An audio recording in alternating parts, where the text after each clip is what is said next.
Welcome to Security Heroes, a podcast by Athena Security. We share real-life stories to help connect you to real heroes in the security world.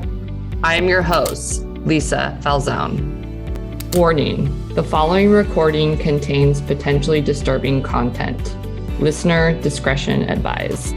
Welcome to Security Heroes. Joining us today is Guy Grace, Vice Chairman for the Partner Alliance for Safer Schools. Guy, pleasure to have you on the podcast. It's an honor today, and I really appreciate the opportunity to share any kind of bits of information and some history and things. I'm honored to be here. Thank you.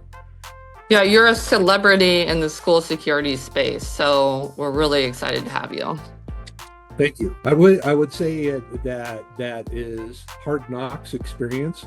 However, I think about what we'll be talking about obviously today is the challenges that our school administrators and school stakeholders across the country are facing. And there's a lot of commonality and there's a lot of evolution that's taken place for the good in K through 12. But there's also a lot of dynamics that have changed quite a bit too, since, I was a security director and now working in this field. If it makes sense, it's very challenging. So I'm here to help. Awesome.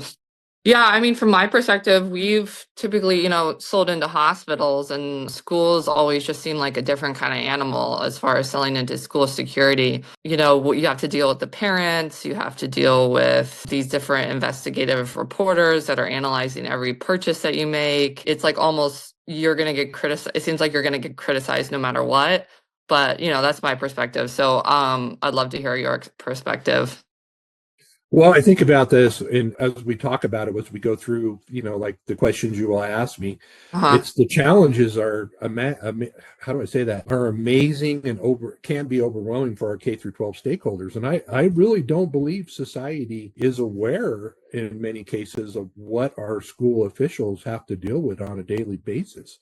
And it's not just when the school's in session, it's 24/7, 365. And it's so immense and it's so comprehensive that it has to, it's not some kind of easy job or easy roles for our people to be in school safety, but also too for our stakeholders that most importantly are educating our students to be the future of our country and the future of our world.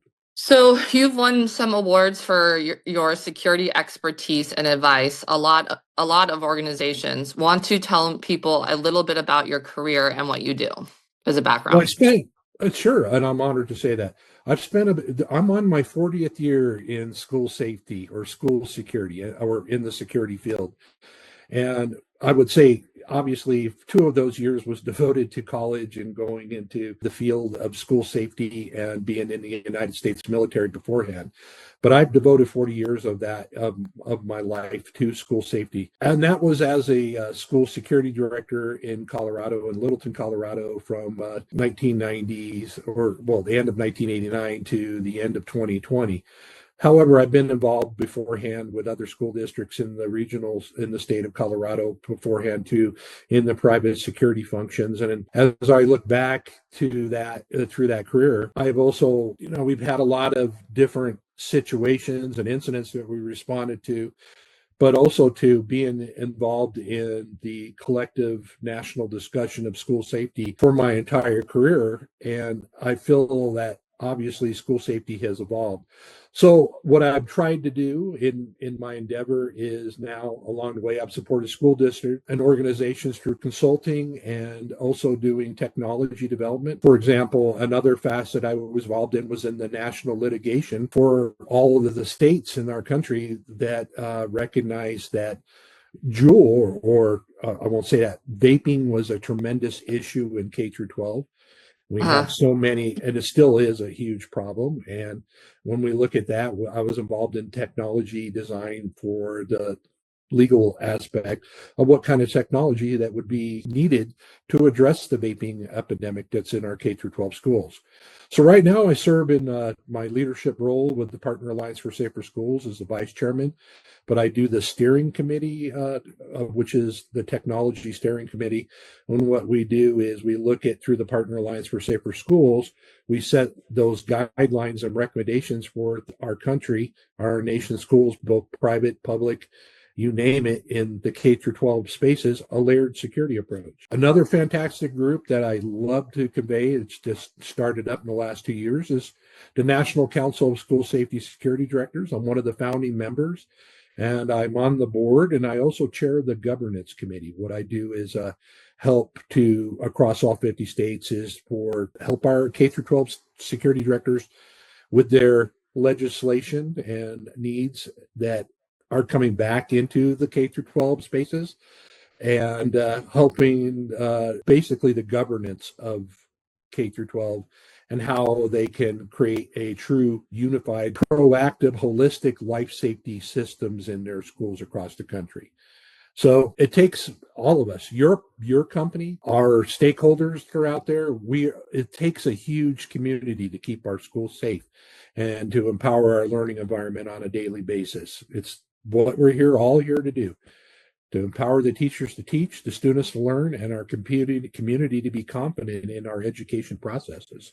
Well, that's what we're here to do. That's simple to say. It's more complex than that, but that's what we're all here for.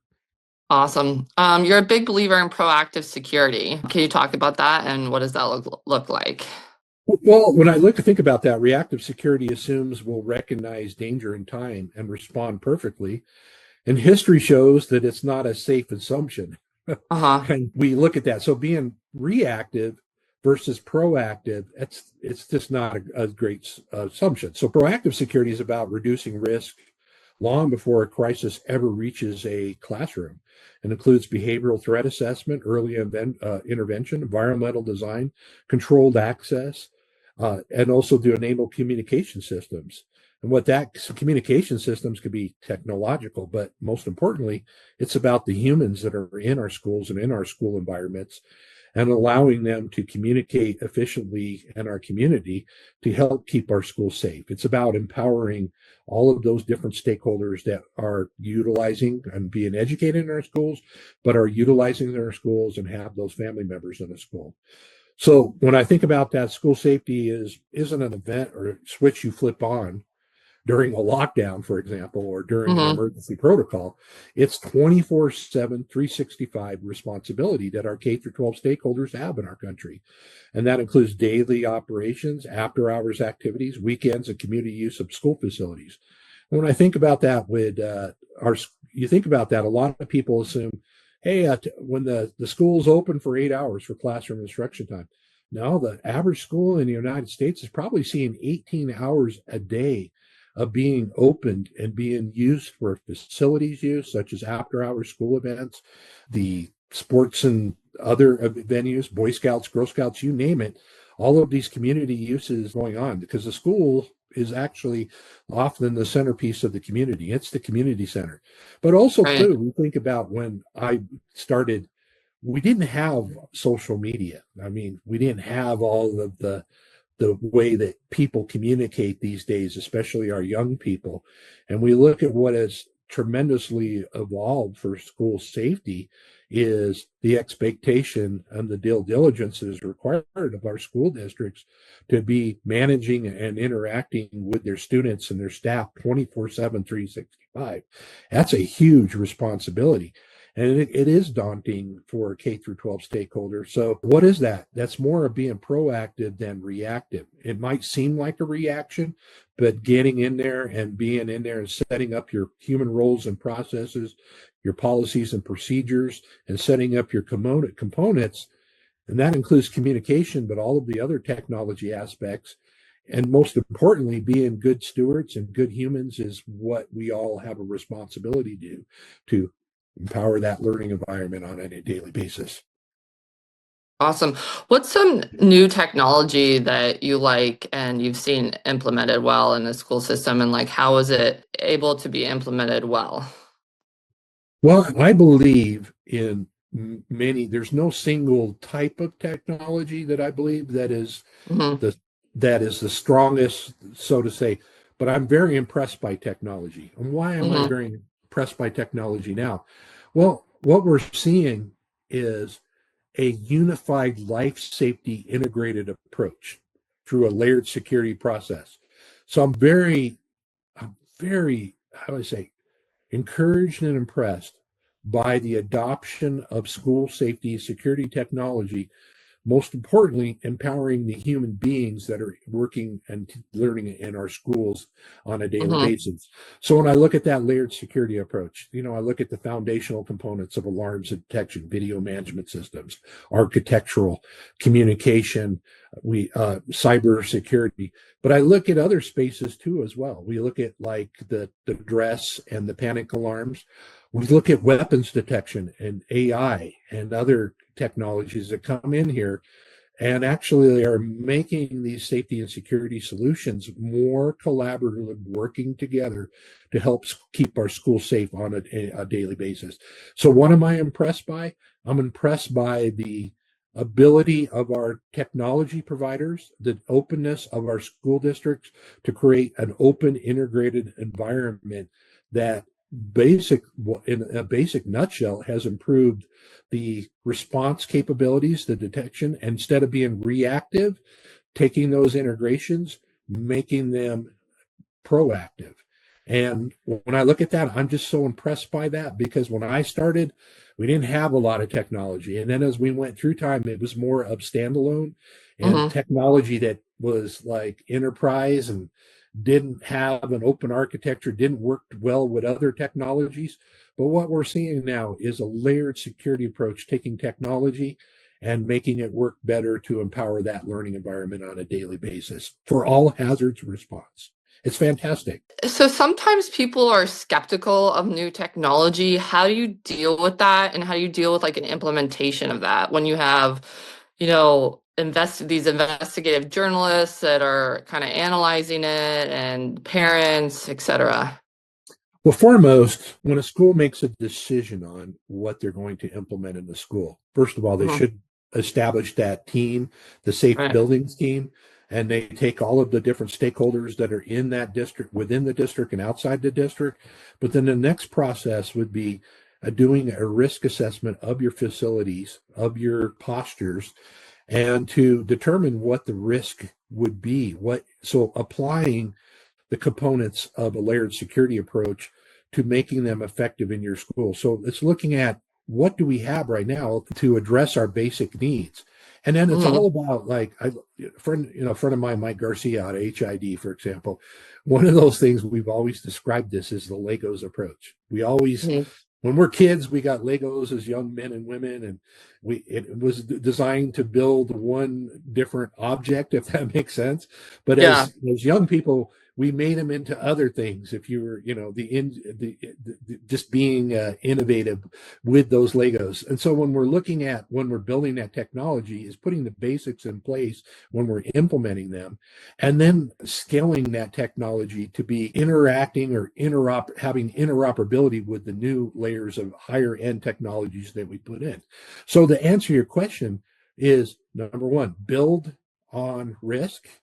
Mm-hmm. Number two, pilot program. When, Mm-hmm. a school district should, if they're going to try out a new technology that's not established within their district security and emergency operation posture, you know what? Try a pilot at, if you're going to do a technology, so to say, such as dress or weapons detection, pick a Yeah. school, and one school, have it be your, Mm-hmm. where you can in there and monitor it for a couple months and see if it's going to be scaled and scalable Mm-hmm. for your school, for your entire district. I think it's like we need to make, when we're bringing change to our district, a pilot program is probably one of the most Yeah. greatest proactive approaches that we can take Right. in doing this, and basing that on the risk when we go to that pilot scope. But when we Mm-hmm. get those, like when we adopt that as a district-wide process, Mm-hmm. to let's say we're going to take weapons detection, an area you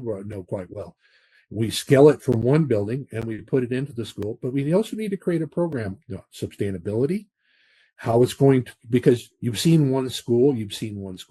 Every school is Right. different. They could have the exact same architectural design, but you go into that school you're going to have a different climate and culture. You're going to have a different security posture. You're going to have different leadership. And those are things that we need to consider is when we're going in there. Are we going to be able to proactively maintain that and sustain that? And I think that's where, when we get reporters and things involved in our, there's nothing, the media likes to essentialize violence and failure. Okay.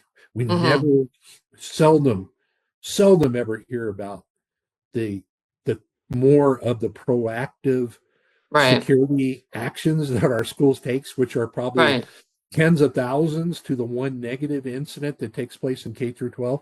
And that's something that that's sad. Okay. I've always felt that's sad. Nobody wants to hear about the intervention that she did, or we do. We do. Yeah, we do on the podcast. We want to hear about it. So I think back to days of, being a security director and working with my mental health staff in the K through 12 school district, and working, like, for example, we have this fantastic program in Colorado called Safe to Tell. And Safe to Tell is an anonymous reporting system and empowers the community to report concerns that are going on in schools or in the community that has a nexus back to our students, our staff, and the school environment. And what I always felt like, in that system, fantastic system, saved many lives.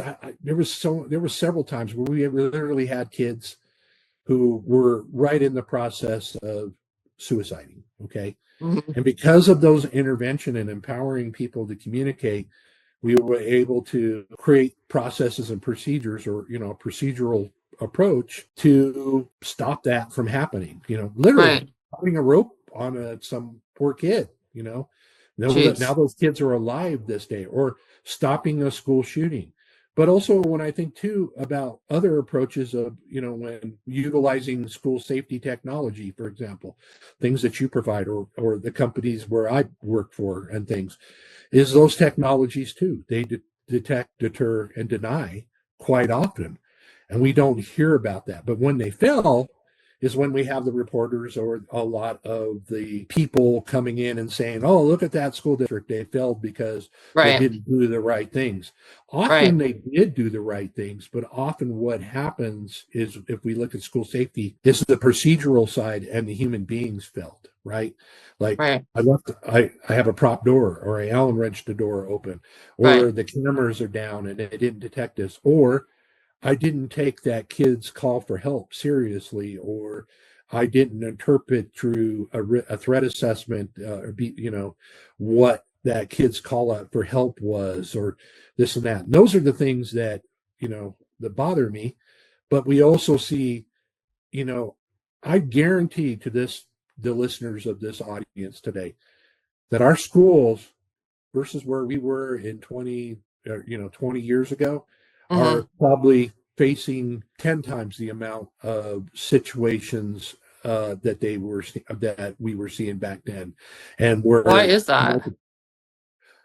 I think it's how, I think about how, when I have a 15-year-old and an 18-year-old who just went to college, and I look back, my recent career as a school safety security director, but also what I do now working in all 50 states, is it's a cultural change that, how we communicate, what our young people's expectations are in life. Sadly, instant gratification. I'm guilty of that as well, as, any adult, is when we have technology, we have instant gratification. We have a skewed vision of what is normal these days, and you can look at social media, the old timers like myself using Facebook, for example.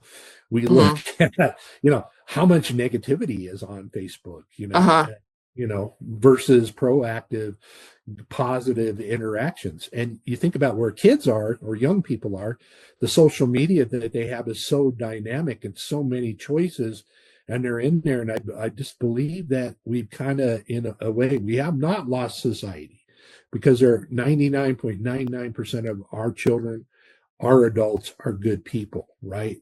What we've lost is kind of like, we're kind of all over the place. And I think it's just for some it's an unrealism skew of what life must be like. And Yeah. where before we didn't have that. We had guideposts, we had our social circles, we had our school, we had our athletics, we had our after school activities, we had our community involvement, we had our hobbies. But nowadays kids, young people, they have so many different places and it's skewed to where, they need to go.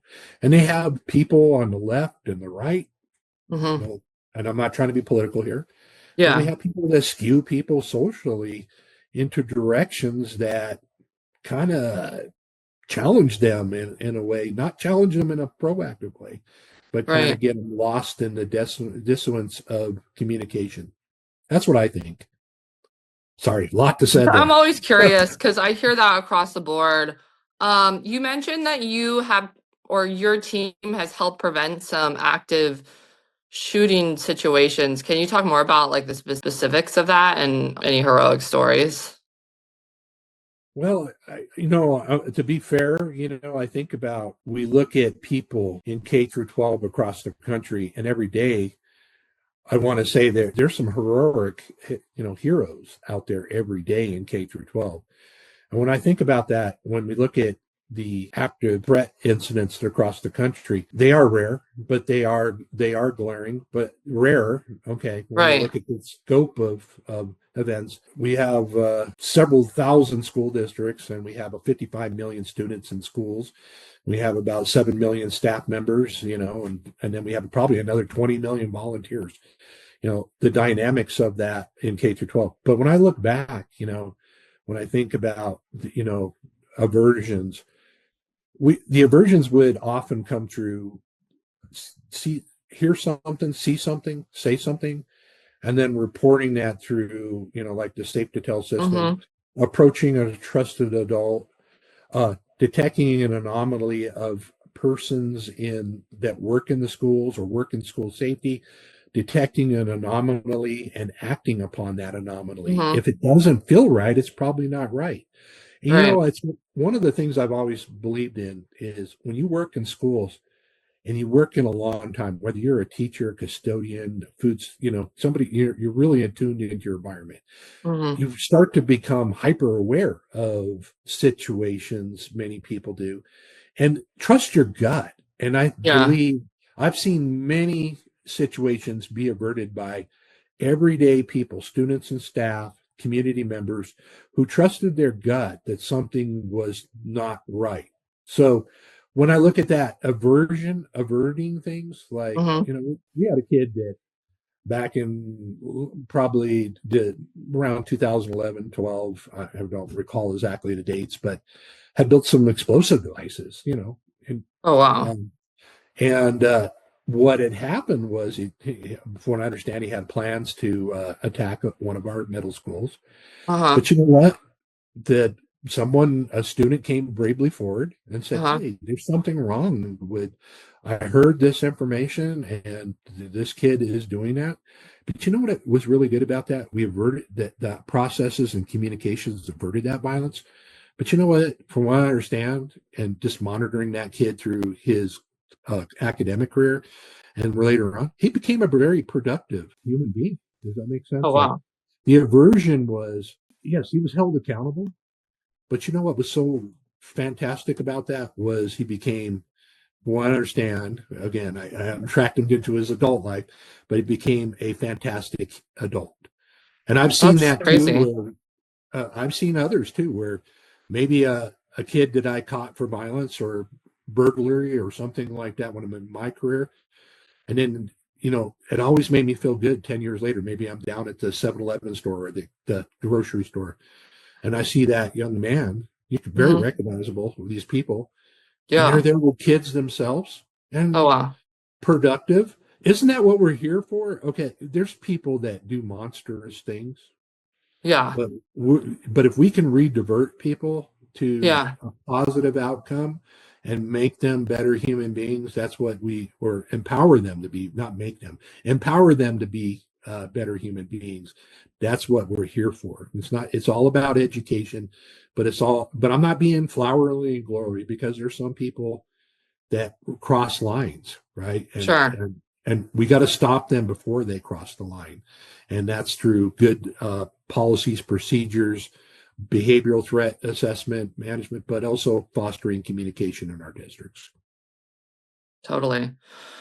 Wow, that's just some crazy, very heroic stories. How many incidences do you think you prevented over like the last 40 years? In the last 40 years, Yeah, in your career. not just myself, I would say Yeah, well, your team. with folks, probably thousands. You know, That's amazing. And like that's one of the reasons why I started this podcast is because people like yourself, you don't get enough credit, you know? So well, at my stage now, it's more, because I'm not elderly. Okay, I'm a older guy now who's got his own personal struggles. The big thing for me was going through complex PTSD from those responses. Now, why would I go through complex PTSD? A lot of people from the outside would not know that, a person like myself would be responding to a school shooting and seeing a victim or victims, or being on the edge where you're trying to make an intervention, for example, and doing that. It's so there's thousands of others in my situation across the country every day this time that are dealing with this. Now, you asked me about heroic action. I can say heroic action. I could say, when one incident where we had an active shooter incident where a young man attacked one of our schools, the heroic action, I could say, at that time was, number one, the staff keeping the students safe and taking the protocols very seriously. But also, too, that happened during a passing period. And many of these young students were not being supervised. Their supervision was, they're supervised, right? But when everybody knows in passing period, you have a few staff members out and about. But where this part of the building was attacked, there was dozens of students that had no direction but what was in their brain, what they've been empowered to do and take the action. And that gives me goosebumps, makes me sad that they had to deal with it. But they took the action on their own and kept themselves safe and kept their fellow students safe. It could have been, if those young people at the time, now they're all adults, young adults, if they did not take that action and did not be brave in that moment, them and their friends, it probably been one of the largest mass casualty events in the country. That's crazy. Well, thank you. Yeah. Glad it didn't happen that way. So, well, thank you so much for your service. And we, really appreciate obviously I have little kids and every day I worry about them and their safety. And so just thank you on behalf of like all parents out there. Like, thank you for keeping these kids safe for 40 years. So, well, I want to thank you folks too. Okay. It takes all of us, as I said in the beginning. It's a team. It's a team of partners like yourself, solution providers, where I work now, solution providers, but it also too, most importantly, we're all here to empower that learning environment. And for the reporters out there or the naysayers, just know that, educate yourselves. It's very complex. And when you understand that, I think that they will appreciate the folks that are doing what they can, their best for our nation school. So I thank you for the opportunity today. Well, I feel like I could chat to you for like an hour more, but we're running out of time here. So any final words for anyone listening? And again, thank you so much. And it's been a pleasure chatting with you. Any final words before we end? Well, I want to say to everybody that when people listen to this, is there's no single investment to school safety that's going to keep our school safe. And safety is not an illusion. Safety is about, what we do every day to empower that learning environment. And what my words would be, is keep fighting the good fight, keep doing what you can, keep educating yourself, keep going out there and be proactive about that instead of reactive, and base this on risk.